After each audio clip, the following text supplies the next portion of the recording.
Okay, so after the completion of the hawse pieces at the bow of the ship, let's move on to the installation of the frames. Before installing the frames, we need to ensure that these frames are sanded along the sanding lines and the inner side is appropriately sanded. Although you can retain a bit carbon black, it's not necessary to sand it completely clean, and the grit doesn't need to be very fine. But it's still advisable to minimize the carbon black because after the ship is assembled, sanding the inner side might be more challenging. Therefore, it's recommended to do some simple sanding on the inner side first. As for the installation, the straight frames don't present major difficulties. The main point is to ensure that the bottom can fit into the groove. You can observe from the side to check if it fits into the groove. If it doesn't fit, you may need to trim the groove or the corresponding part below. After ensuring it fits into the grooves correctly, the rest of the process is straightforward. There are no significant difficulties. Now, let's proceed with the installation. Before installation, I want to remind you of two things.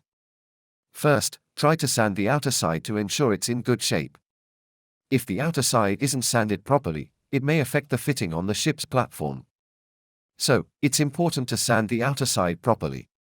Another point is to handle the sides of the frames.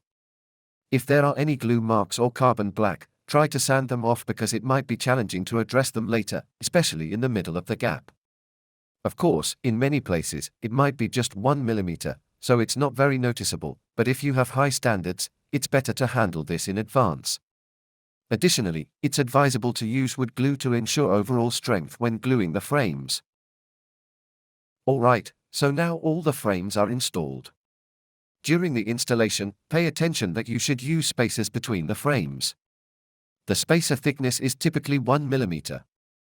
However, if you performed a bit too much sanding on both sides, using a 1 mm spacer might be a little loose. In such cases, you can opt for a 1.5 mm spacer and then sand it down slightly. Whether it's 1 mm or 1.5 mm, there are plenty of these spacers available, so you can choose based on your situation. After completing this step, I've done a simple sanding on the inner side, but the overall sanding will be done after completing the cant frames. Now, let's move on to the installation of the cant frames. When installing the cant frames, remember to use spacers as well. However, the spacer thickness varies.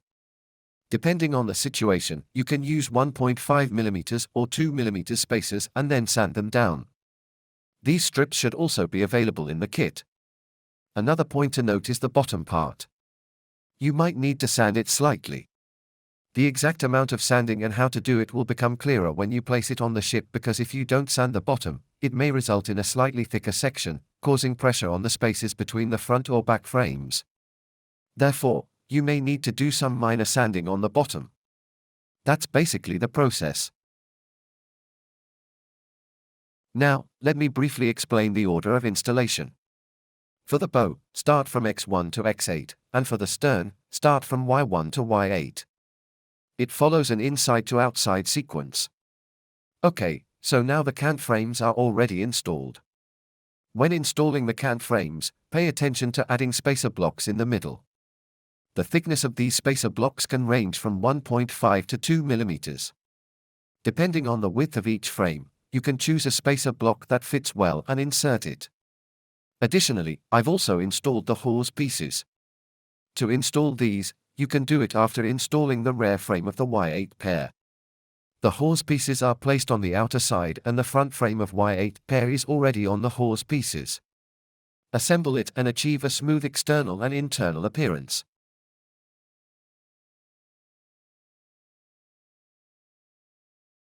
Currently, I have performed a simple sanding. The inner side is now mostly smooth, but before we install the stick stuff strip, we still need to do some sanding. However, depending on your individual requirements, you may choose to do additional fine sanding if needed. Plan to sand it to an 1000 grit finish. Anyways, the bow is now roughly finished. Next, let's start working on the stern section. For the stern, we need several components from the sheet E, specifically parts 2 to 5. I've already sanded these parts along the sanding lines.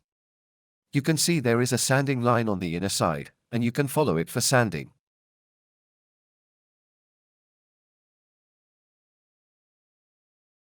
As for the outer side, I made some minor shaping by trimming with a knife, but it's not necessary. After installing, you can perform an overall sanding. My approach allows for a slight reduction in the workload of sanding required after installation. When placing these parts, start from the bottom with E5 and go up to E2. Insert them from the bottom to the top. If you find that it's a bit tight and doesn't fit well, you may need to sand the inner side groove. Remove some carbon black from this area, and it should fit smoothly. The specific amount of sanding depends on your observation, but be cautious not to make it too loose. It's ideal if it fits snugly without being overly tight. If it's too loose, it might be unstable, which is not desirable. After I complete the installation, I'll showcase it for you. Alright, after installing these 4 components, we can give them a simple sanding. In my case, I actually just trimmed them before assembly and didn't perform sanding, but it's not crucial. Now, let's move on to installing the component below. For this component, we'll need 3 pieces, 2 smaller ones and 1 larger one. They correspond to numbers 3, 4, and 5 on the B4 and B5 sheets. You can easily identify them. During assembly, place the larger piece on. Then apply some glue to the middle-sized piece and attach it to the corner. Make sure it fits into the corner snugly and proceed with the gluing. Next, position the smallest piece in the corner and glue it as well.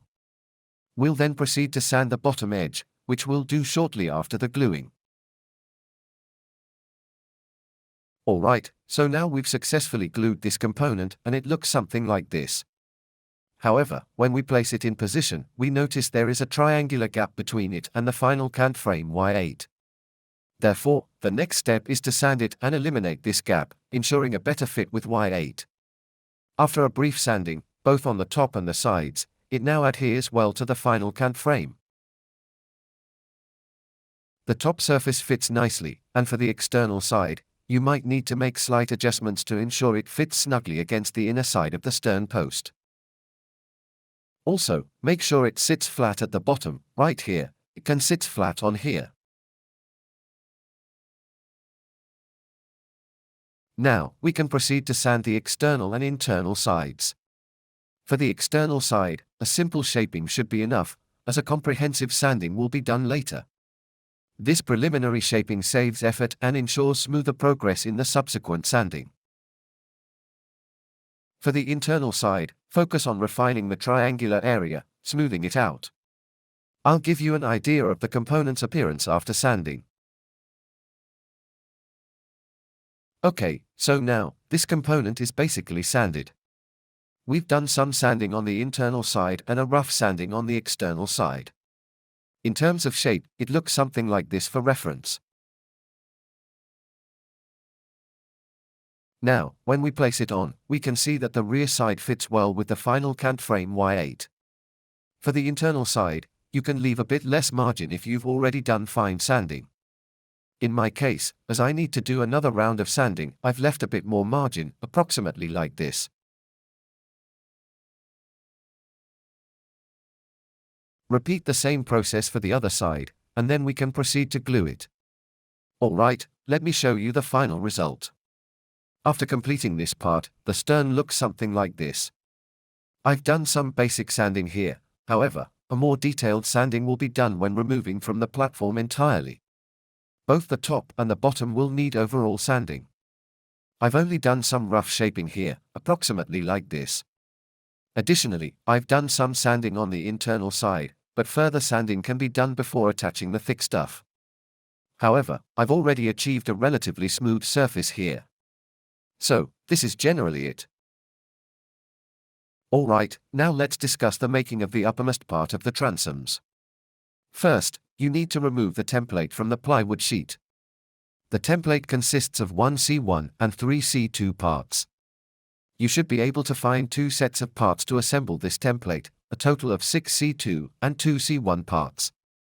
Assemble them, and once assembled, you can apply a bit of glue in the middle, sand the top carbon black slightly to ensure a smooth surface. Next, soak the piece in water and clamp it on top as shown. You can let it naturally dry and shape or use tools such as a heat gun or a hairdryer for assistance. The goal is to maintain the correct shape. Use some clamping tools, whatever type of clamp you have, to secure both sides. Remember to separate the two identical pieces, the upper and lower ones, and shape them individually. After shaping, glue them together. Now, let me show you how it looks after gluing. Also, regarding the sanding lines, for the thicker part with sanding lines, it faces downward. For the thinner part with sanding lines, it faces upward. Sanding lines are always on the external, visible side, they won't be hidden. Alright, that's the basic process, and now let's proceed with this part. Alright, so in this case, the part is already glued together. It now has a slight curvature, it doesn't need to precisely match the template's curvature. Although mine is quite close, if yours deviates a bit, it's not a big issue. When you glue it to the ship, it will naturally adjust to some extent. During sanding, pay attention to this surface, this one, and this one. Since the part is placed at an angle, you can work on the inclined surface to reduce the gap and make it fit better. Follow the sanding lines for shaping, trim the inner side here and the outer side here. Alright, with it in this state, the part is essentially complete. I've sanded both the inner and outer sides. However, detailed sanding will be required after attaching it to the ship, but that can wait until then. As for installation, you place it here and then it's done. Of course, if you are installing the frames the other way, then you attach it first and bring these two Y8 together. In my case, I installed the frames from the inside out. If you start with Y8 and work your way in, then install this part first.